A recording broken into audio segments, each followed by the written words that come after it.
새마을금고의 뱅크런이라 내 돈은 안전할까요? 사실 작년에 말입니다. 이게 3월부터 시작을 해서 4월, 5월, 6월 이렇게 거치면서 말입니다. 새마을금고의 뱅크런은 심각한 상태로 발전할 가능성을 굉장히 많이 가지고 있었습니다. 예. 그래서 시장에서는 굉장히 걱정들을 했거든요. 예. 그러니까 아무래도 새마을금고의 상황은 그렇게 썩 좋지는 않습니다. 실제 뱅크런이 일어나고 그 후에 새마을금고는요, 당기순이익이 94.5%나 줄어들었습니다. 94.5%면 어마어마하게 줄어든 거죠. 이게 저축은행보다는 아니지만 저축은행은 마이너스 5,559억 원의 적자였잖아요. 예, 거기만큼은 아니지만 이게 당기순이익이 94.5%가 줄어들었다는 것도 경영에 저는 차질을 빚을 수밖에 없다 이렇게 생각을 합니다.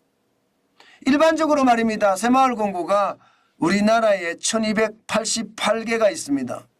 그 1288개가 2022년에는 1조 5,573억 원의 당기순이익을 냈습니다.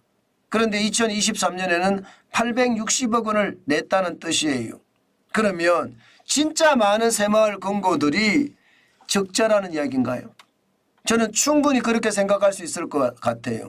몇몇 새마을금고는 당기순이익이 흑자를 냈는지 모르겠지만 1288개 중에 진짜 많은 새마을금고들이 적자를 냈다. 저는 그렇게 이야기할 수 있을 것 같습니다.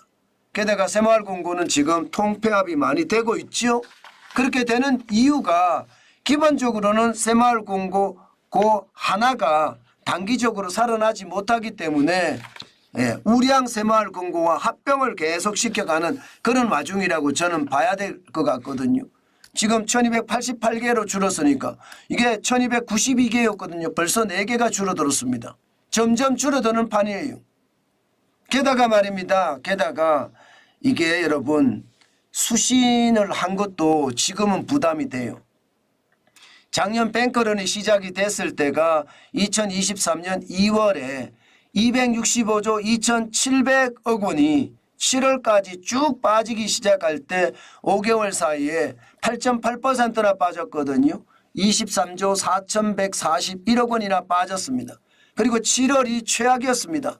241조 8,559억 원까지 빠졌다가 그 이후에 5개월 사이에 12월까지 5.4%가 늘어나긴 했습니다. 13조 360억 원이 늘어났죠. 문제는 이때 말입니다. 이때 여러분 기본적으로 예금금리, 적금금리가 높습니다. 4%, 5%대입니다. 그렇게 되면 여러분 새마을금고가 부담이 없을까요? 저는 여전히 새마을금고의 부담은 높다 이렇게 생각을 합니다. 게다가 지금 예적금 금리는 높고요. 대출금리는 연체가 쌓입니다. 연체가. 지금 보시는 것처럼 연체가 굉장히 많이 쌓이고 있습니다. 2023년 기준으로 보면 5.07%입니다. 적지 않죠? 2018년에 1.35%가 2023년에 5.07%까지 늘었다는 것은 충격적이라고 저는 생각이 들고요. 특히 말입니다. 2022년에 201조 6,475억 원이 2023년에는 188조 1,116억 원까지 떨어졌습니다. 1년 사이에 6.7%가 빠졌고요. 대출이 13조 5,359억 원이 줄어들었습니다. 전체적으로는 늘었잖아요. 전체적으로 5년 사이에 67.7%가 늘었는데 112조 1,110억 원이 75조 9,606억 원이 늘어서 전체적으로는 188조 1,000억 원까지 이렇게 쭉 늘었는데 1년 사이에는 대출이 줄어들고요. 거기에 따른 연체율이 늘어났습니다. 그러면 여러분 새마을금고의 부담은 2배가 되겠죠. 예적금의 금리가 높아서 이자 부담이 되는 거고요. 여기다가 대출의 연체율이 높아지니까 못 받는 이게 대출이 늘어나서 부실채권이 계속 늘어난다는 이야기잖아요. 그런 상황을 감안을 해보면 저는 새마을공고의 상황 결코 수월하지 않다. 수월하지 않다 이렇게 보는 겁니다. 당기순이익이 지금까지 떨어진 게 94.5%가 떨어진 것도 불안합니다. 그래서 여러분 새마을공고는요 완전하게 믿고 여러분들의 돈을 맡기는 것 저는 지양해야 된다고 봅니다. 그래서 예금자 보호한도 금액을 항상 생각을 해야 되고요. 이게 원금 포함해서 5천만 원이니까 4,700만 원이거든요. 반드시 그걸 생각을 하셔야 되고요. 더 중요한 것은요. 새마을공고의 부실채권 비율은 얼마나 되는지, 유동성은 얼마나 되는지, 또 BIS 자기자본 비율은 얼마나 되는지 반드시 확인을 하셔야 됩니다. BIS 자기자본 비율은 13%가 넘어야 되고요. 유동성 비율도 130%가 넘었으면 좋겠어요. 부실채권 비율은 3% 이내면 좋겠습니다. 그러면 좀 안전하다 이렇게 이야기할 수 있지만 안 그러면 저는 불안하게 봐야 된다고 봅니다. 그만큼 말입니다. 상황 자체가 저는 새마을공고가 나쁘다 이렇게 평가합니다. 물론 말입니다. 2023년 6월 말까지는 이게 새마을공고가 1200억 정도의 적자였거든요. 그러던 것이 하반기에 흑자를 2천억가량 내는 바람에 지금 860억 원의 흑자로 돌아섰습니다. 이것은 긍정적인 요소 중에 하나입니다. 그만큼 긍정적인 요소 중에 하나고요. 또 하나 긍정적인 요소는요. 지금 작년 6월 15일에 새마을공고의 연체율이 6.47%까지 올라갔었거든요. 그것이 6월 말에 5.41% 그리고 12월 말에 5.07% 떨어졌다는 것. 이것은 어쩌면요. 연체율이 떨어지니까 좀 안도의 한숨을 쉴 수 있다. 이렇게는 이야기할 수 있습니다. 그렇지만 여러분 안도의 한숨이라는 게 5.07%도 여전히 높습니다. 5% 자체가 높거든요. 상호금융 전체 연체율이 2.42%인데 거기에 비하면 2배가 넘는 수치니까 새마을공고는 여전히 위험한 수준에 있다. 이런 얘기가 되는 겁니다. 문제는 여러분 경기가 좋아야 되잖아요. 그래야지 말입니다. 이게 위험을 극복할 수 있는 힘도 훨씬 더 커질 수가 있습니다.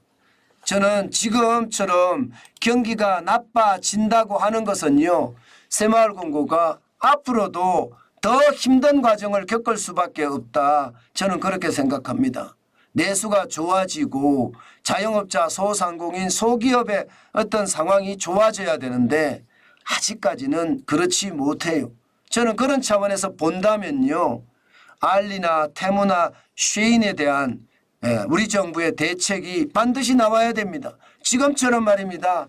저가 파산 공세를 계속한다면 물가에 도움은 될지 모르겠으나 저는 제일 중요한 게 물가 문제가 아니라요.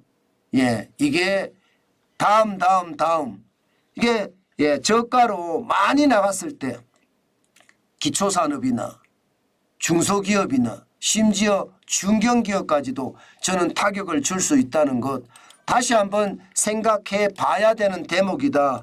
저는 그렇게 꼭 말씀드리고 싶습니다. 여러분 중국의 이게 저가 파산 공세는요 앞으로도 더 심해질 거예요. 예상보다 중국이 상황이 어렵거든요. 안 어렵다 이야기는 하지만 지표는 안 어렵다고 하지만요. 실질적으로 중국을 다녀왔던 사람들은 하나같이 어렵다고 이야기를 합니다. 이 말은 여러분 중국이 지금 최악의 상태에 몰려 있다. 그런 상태입니다. 그것이 말입니다. 우리에게는요. 중국은 살려고 다시 말해서 재고 물량을 헐값에 수출하는지 모르지만 그것을 당하는 대한민국은 기초산업부터 시작을 해서 이게 첨단 산업까지 충격을 받을 수가 있거든요. 이거 제대로 대응을 해야지. 이거 제대로 대응하지 않으면 그에 대한 후폭풍 저는 감당이 안 될 거라고 생각을 합니다. 이게 새마을공고하고 예, 이게 경기하고 무슨 상관이냐 이렇게 이야기하지만 새마을공구는 부동산과도 연계가 굉장히 좋고요. 또 지역 상권하고도 연계가 굉장히 유대관계가 좋습니다. 그런데 이 새마을공구가 무너지면 그만큼 충격의 파고는 커질 수밖에 없다. 저는 그렇게 보고 있거든요. 안 그래도 내수가 안 좋은데 지금 중국의 저가 파산 공세까지 오니까 그 충격의 어떤 골은 더 깊어지지 않을까. 저는 그렇게도 생각해 봅니다.